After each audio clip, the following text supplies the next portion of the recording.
Hello students, excellent exam में मैं वीरेंद्र आप सभी का फिर से स्वागत करता हूं। दोस्तों, आज हम पढ़ने वाले हैं एनसीईआरटी कक्षा 10 की विज्ञान, जिसमें हम पढ़ेंगे रसायन विज्ञान। ठीक है, खंड क है रसायन विज्ञान। दोस्तों, रसायन विज्ञान में अध्याय 1 रासायनिक अभिक्रिया के बारे में हम पढ़ रहे हैं, जिसका आज क्लास दूसरा है। ठीक है दोस्तों, आज हमारा क्लास दूसरा है। तो दोस्तों, जैसा कि हम पिछली क्लास में डिस्कस कर चुके हैं कि भौतिक परिवर्तन क्या होता है, रासायनिक परिवर्तन क्या होता है, रासायनिक अभिक्रिया क्या होती है, रासायनिक अभिक्रिया की पहचान क्या है। ठीक है, तो अगर जो भी स्टूडेंट्स उस क्लास में मिस कर चुके हैं उस क्लास को, तो वो क्लास के ख़त्म होने के बाद आपके स्क्रीन पर कुछ इस प्रकार से बॉक्स बन के आएगा, वहाँ से आप जाकर देख सकते हैं। ठीक है दोस्तों, एक बात और कि कक्षा 10 रसायन विज्ञान की क्लास डेली, ठीक है दोस्तों, डेली कितनी बजे? 6 बजे, सॉरी कितने? 6 बजे। ठीक है, 6 PM, शाम को 6 बजे डेली चलेगी। तो दोस्तों, तुरंत हमारे चैनल से जुड़ जाइए, और चैनल पर पहली बार हैं तो लाइक, सब्सक्राइब और शेयर कर दीजिए। बेल आइकन को भी दबा दीजिए, जिससे हमारे आने वाली क्लास की सभी नोटिफिकेशन आप तक पहुंचती रहे। ठीक है, तो दोस्तों क्लास स्टार्ट करते हैं। तो दोस्तों, आज हम क्लास में डिस्कस करने वाले हैं रासायनिक समीकरण लिखने की विधियाँ। ठीक है, रासायनिक समीकरण कैसे लिखा जाता है। दोस्तों, यहाँ से एक क्वेश्चन हर साल एग्जाम में पूछा जाता है, तो आज की क्लास बहुत ही इम्पॉर्टेंट होने वाली है। तो प्लीज़ कहीं मत जाइए और हमारे क्लास में बने रहिए। ठीक है दोस्तों, तो चलिए क्लास को स्टार्ट करते हैं। सबसे पहले क्या हमारा है रासायनिक समीकरण की लिखने की विधियाँ। ठीक है, रासायनिक समीकरण लिखने के लिए कुछ विधियाँ होती हैं। तो दोस्तों, रासायनिक समीकरण लिखने की विधि के कुछ पॉइंट होते हैं, तो उस पर हम डिस्कस कर लेते हैं। तो क्या क्या पॉइंट है, आइए हम देख लेते हैं। ठीक है, सबसे पहले है अभिक्रिया में भाग लेने वाले जो क्रिया कारक होते हैं, जिसको अभिकारक भी बोलते हैं। ठीक है, तथा उत्पाद के अणुओं के सूत्र हमें ज्ञात होने चाहिए। ठीक है, अभिकारक में अभिक्रिया में भाग लेने वाले अभिकारक और उत्पाद के अणुसूत्र हमें ज्ञात होने चाहिए। ये सबसे पहला पॉइंट है। ठीक है, और दूसरा पॉइंट क्या कहता है? दूसरा पॉइंट कहता है कि रासायनिक समीकरण में पदार्थ सदैव आणविक रूप में लिखे जाते हैं। ठीक है, रासायनिक समीकरण में पदार्थ हमेशा आणविक रूप में, मतलब जैसे कि एग्जाम्पल ले लेते हैं एक। ठीक है, एग्जाम्पल में जैसे हमें लिखना है hydrogen, oxygen, nitrogen, bromine, iodine, chlorine. ठीक है, इन सब तत्वों को हम कैसे लिखेंगे? आणविक रूप में। तो आयोडीन का आयोडीन, ठीक है, सॉरी आयोडीन, आयोडीन। ठीक है, ठीक है दोस्तों, आयोडीन हो गया, ऑक्सीजन हो गया, ऑक्सीजन, सॉरी ऑक्सीजन, नाइट्रोजन। ठीक है, नाइट्रोजन हो गया हमारा, ब्रोमीन हो गया। ठीक है, ब्रोमीन, क्लोरीन, इन सबको हम किस रूप में लिखते हैं? आणविक रूप में। जैसे आयोडीन का क्या होता है? I2, तो ये I2। ठीक है, ये आणविक रूप में। ऑक्सीजन का O2, ठीक है, O2 लिखते हैं। नाइट्रोजन है, नाइट्रोजन को हम N2 से लिखते हैं। ब्रोमीन है, ब्रोमीन को हम Br2। ठीक है, क्लोरीन Cl2, और यहाँ पे हाइड्रोजन भी है। ठीक है, हाइड्रोजन को भी हम H2 से लिख। ठीक है, इतनी बात समझ में आई? तो हम इन बातों को भी ध्यान में रखते हैं कि हम रासायनिक पदार्थों को सदैव आणविक रूप में लिखा जाता है। ठीक है, अगला क्या कहता है? अगला पॉइंट है एक परमाणु तत्वों को रासायनिक समीकरण में उनके प्रतीक मतलब संकेतों द्वारा प्रदर्शित किया जाता है। ठीक है, तो क्या कहता है, एक परमाणु तत्वों को रासायनिक समीकरण में उनके चिन्हों मतलब प्रतीकों संकेतों द्वारा दर्शाया जाता है।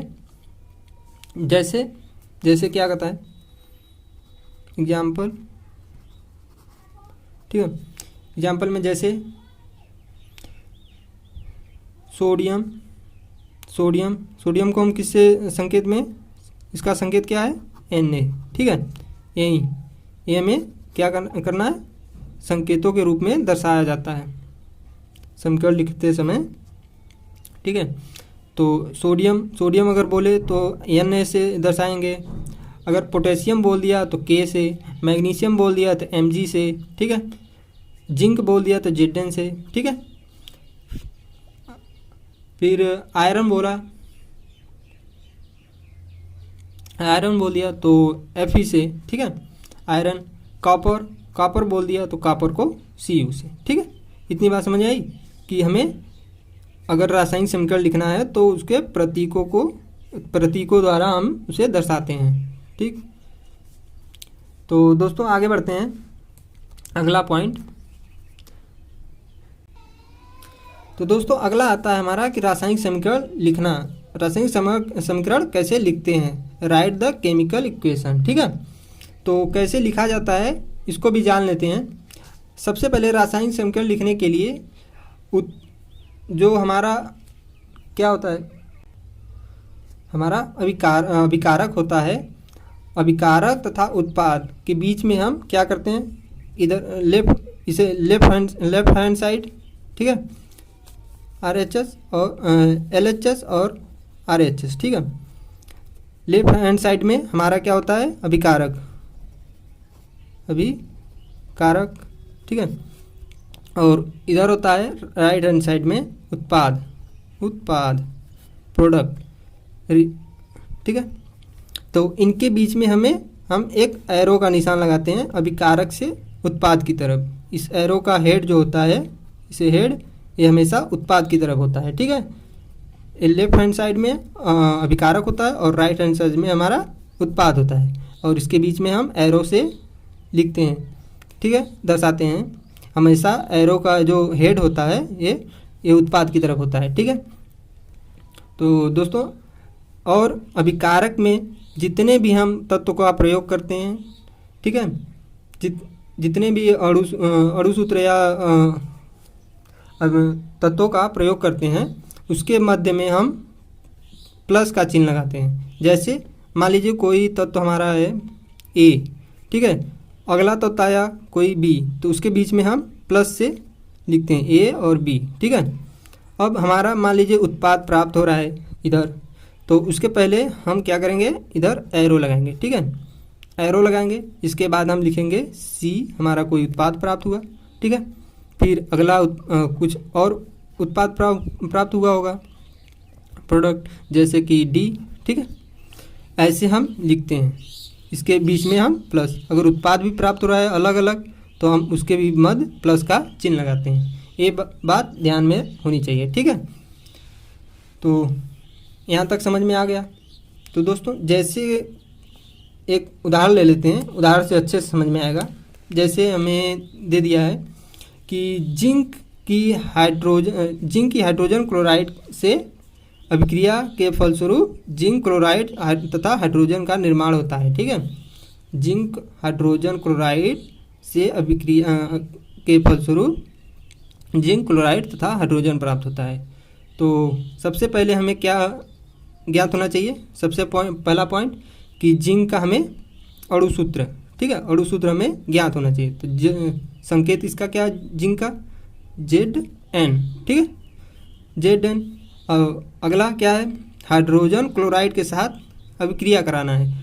तो हाइड्रोजन क्लोराइड अलग तत्व है, तो इसके पहले मध्य बीच में हम क्या करेंगे, प्लस का चिन्ह लगाएंगे, फिर हाइड्रोजन क्लोराइड लिखेंगे। ठीक है, HCl, इसका सूत्र होता है HCl। ठीक है, फिर आगे क्या आता है हमारा, एरो का निशान आता है। ठीक है, एरो, हेड हमेशा प्रोडक्ट, अब अगला प्रोडक्ट प्राप्त होगा तो प्रोडक्ट में हमारा क्या उत्पाद हमारा जो है क्या प्राप्त होगा, कह रहा है जिंक क्लोराइड तथा हाइड्रोजन प्राप्त होता है। तो जिंक क्लोराइड का फार्मूला क्या होता है, संकेत जिंक क्लोराइड को होता है ZnCl2, ठीक है। फिर क्या बचा, हाइड्रोजन, हाइड्रोजन अगला आया तो इसके बीच में हम प्लस, फिर हाइड्रोजन H2, ठीक है। इतनी बात समझ में आई। ये हमारा जिंक, हाइड्रोजन क्लोराइड,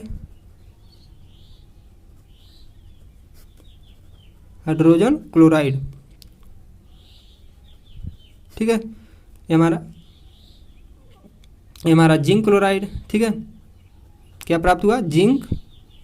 ध्यान से समझिए दोस्तों, बहुत ही आसान है, यहाँ से एक क्वेश्चन हमेशा आता है, ठीक है। जिंक क्लोराइड और ये हमारा हाइड्रोजन, हाइड्रोजन द्विपरमाणु है, ठीक है। यहाँ पे ध्यान दीजिए, हाइड्रोजन कितना है, द्विपरमाणु हाइड्रोजन। ये बात समझ में आई। अगर बात समझ में आ रही है तो दोस्तों कमेंट और लाइक कर दीजिए, ठीक है, और समझते रहिए। तो आगे कभी कभी आता है कि अभिक्रिया कभी कभी दोनों तरफ होती है, ठीक है। जैसे इधर हो रही है, एरो का निशान है, तो इधर से भी इधर भी होता है, ठीक है। लेफ्ट हैंड साइड था और ये राइट हैंड साइड, ठीक है। तो दोस्तों कभी कभी अभिक्रिया हम लेफ्ट हैंड साइड से हमारा प्रोडक्ट बनता है राइट हैंड साइड में, तो इधर से भी राइट हैंड साइड से भी अभिक्रिया होके इधर भी प्रोडक्ट बनता है, ठीक है।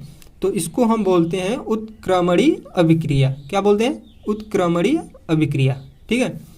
तो आइए उसको भी समझते हैं कि क्या होता है उत्क्रमणीय अभिक्रिया, ठीक है। तो दोस्तों उत्क्रमणीय अभिक्रिया क्या होती है, तो अगर दोनों तरफ मान लीजिए कोई ए है, इधर प्रोडक्ट, ठीक है, इधर कोई मतलब रिएक्टेंट है, अभिकारक ए है प्लस बी, ठीक है, अगला रिएक्टेंट बी, ठीक है। अब हमारा उत्क्रमणीय अभिक्रिया हो रही है, तो हम आधे एरो से दिखाएंगे, ठीक है। आधा इधर से होता है, फिर आधा इधर से, ठीक, ऐसे इसको उत्क्रमणीय अभिक्रिया को हम ऐसे दर्शाते हैं, ठीक है, इस तरह से। और हमारा प्रोडक्ट क्या प्राप्त होता है, मान लीजिए C प्लस D, ठीक है। इतनी बात समझ में आई। उत्क्रमणीय अभिक्रिया में हम कैसे दर्शाते हैं, इस तरह से, ठीक है, आधे एरो से, आधे एरो इधर से, आधे इधर से, मतलब ये दोनों तरफ रिएक्शन हो रही है, ठीक है। इसको बोलते हैं उत्क्रमणीय अभिक्रिया। एग्जाम्पल से समझते हैं इसको, एग्जाम्पल के माध्यम से। तो दोस्तों एग्जाम्पल समझते हैं, क्या कह रहा है, मान लीजिए कोई अभिकारक है N2, कोई तत्व है, ठीक है, नाइट्रोजन, नाइट्रोजन की अभिक्रिया हम कराएंगे H2, ठीक है, H2 के बाद हम क्या करेंगे, हमारा क्या प्राप्त होगा, हम उत्क्रमणीय अभिक्रिया मतलब इस चिन्ह से इसको दर्शाएंगे, हमारा प्राप्त होगा NH3 अमोनिया, ठीक है। ये नाइट्रोजन था, नाइट्रोजन, और हाइड्रोजन के साथ हम अभिक्रिया कराएं, हाइड्रोजन, ठीक है। तो हमारा क्या प्राप्त हुआ था, अमोनिया, अमोनिया। अमोनिया एक उत्क्रमणीय अभिक्रिया है, ठीक है। ये टूटकर इधर भी रिएक्शन होता है, ठीक है, इसका दोनों तरफ रिएक्शन होता है। तो आई होप कि आपको पता हो गया होगा कि उत्क्रमणीय अभिक्रिया क्या होती है, ठीक है। उत्क्रमणीय अभिक्रिया को हम इस तरह से लिखते हैं और दोनों तरफ वो रिएक्शन होता है, ठीक है। जिसे दोस्तों हम इस तरह से समीकरण को लिखते हैं, इसको एक और चीज़ कहते हैं, इसको कहते हैं ढांचा समीकरण, ठीक है। इस तरह से लिखने को हम ढांचा समीकरण भी बोलते हैं इसको। तो इतनी बात समझ में आ गई दोस्तों। तो आगे बढ़ते हैं। समीकरण भी संतुलित नहीं है यहाँ पे, ठीक है, इसको हम बाद में बैलेंस कर लेंगे, बैलेंस करना सीखेंगे। यहाँ पे भी कर सकते हैं। क्या हो जाएगा हमारा, जैसे सबसे पहले हम क्या करते हैं, हाइड्रोजन को बैलेंस करते हैं। तो हाइड्रोजन कितना है, 3 है, ठीक है। इधर देखिए, बैलेंस करने के लिए हम हमेशा गुणा करते हैं इसके आगे, ठीक है, यहाँ पे, ना कि यहाँ पे, नीचे नहीं, नीचे गुणा नहीं होता है, ठीक है। यहाँ पे जितने का बैलेंस करना है हमें। और एक बात कि दोनों तरफ हमारा जो एटम है उसकी परमाणु संख्या बराबर होनी चाहिए, तभी हमारी समीकरण संतुलित है। ठीक है, तो इधर हाइड्रोजन 2 है, इधर 3 है, तो क्या करेंगे हम? तो सबसे पहले हम यहाँ 3 करेंगे। ठीक है, तो 3 और 2, 3 दूनी 6 हो गया। हमारा हाइड्रोजन कितना हो गया? 6। और इधर भी हमें 6 करना है, तो हमें यहाँ पे 2 का गुणा करना होगा। ठीक है, तो 3 दूनी 6 हो गया। अब हमारा नाइट्रोजन देखेंगे, नाइट्रोजन हमारा इधर 2 है, इधर भी 2 है। ठीक है, तो हमारा क्या है? यह समीकरण संतुलित है। ठीक है, इतनी बात समझ आए कि संतुलित भी हम ऐसे कर लेते हैं। ठीक है, तो दोस्तों आगे बढ़ते हैं। आगे हम तो दोस्तों समीकरण संतुलित करने के लिए हमें इन छोटी छोटी बातों का ध्यान रखना होता है। ठीक है, तो दोस्तों आगे हम क्या है?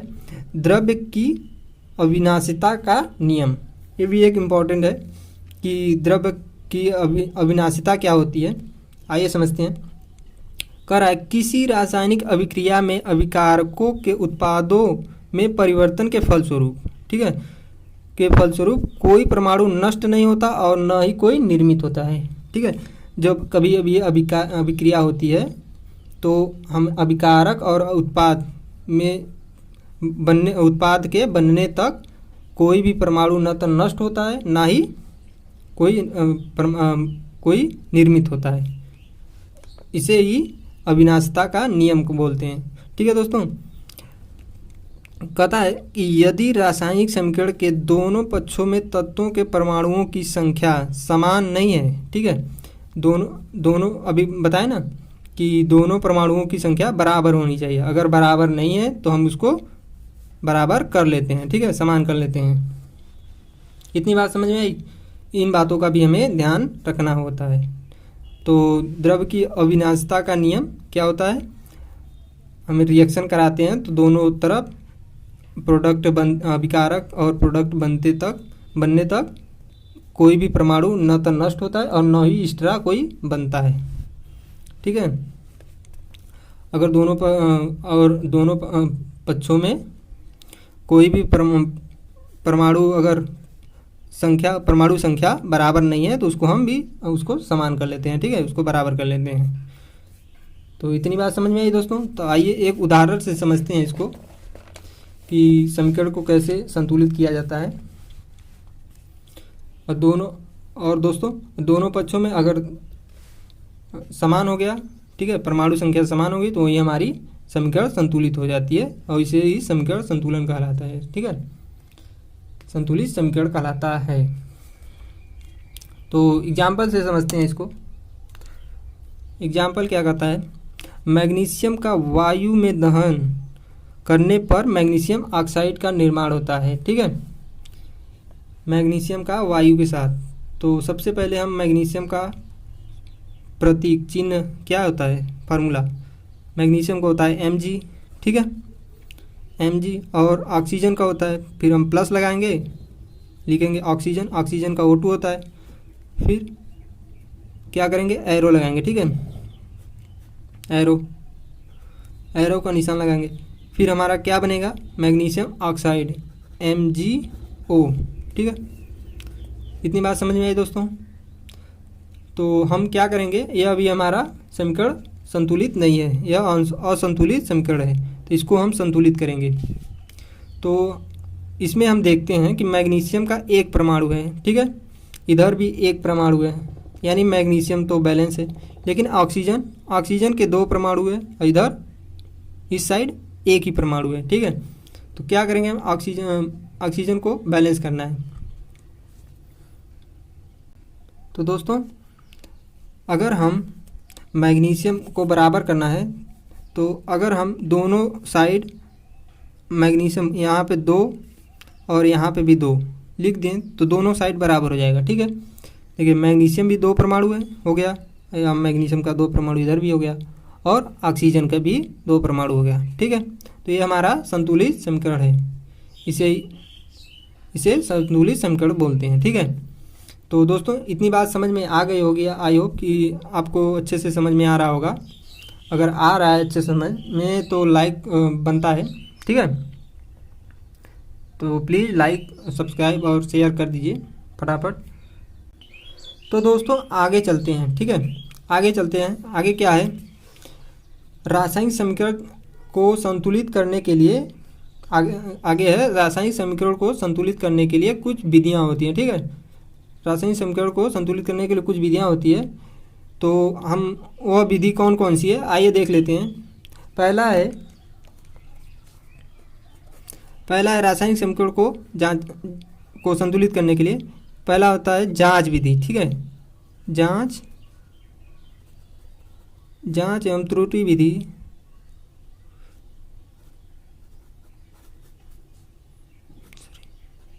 क्या होता है, त्रुटि विधि, ठीक है।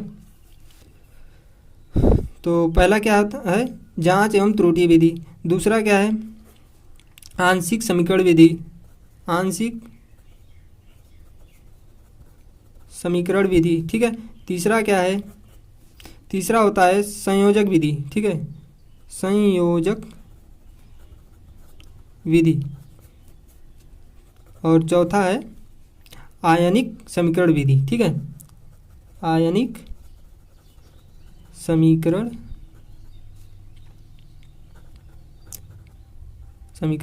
विधि, ठीक है दोस्तों।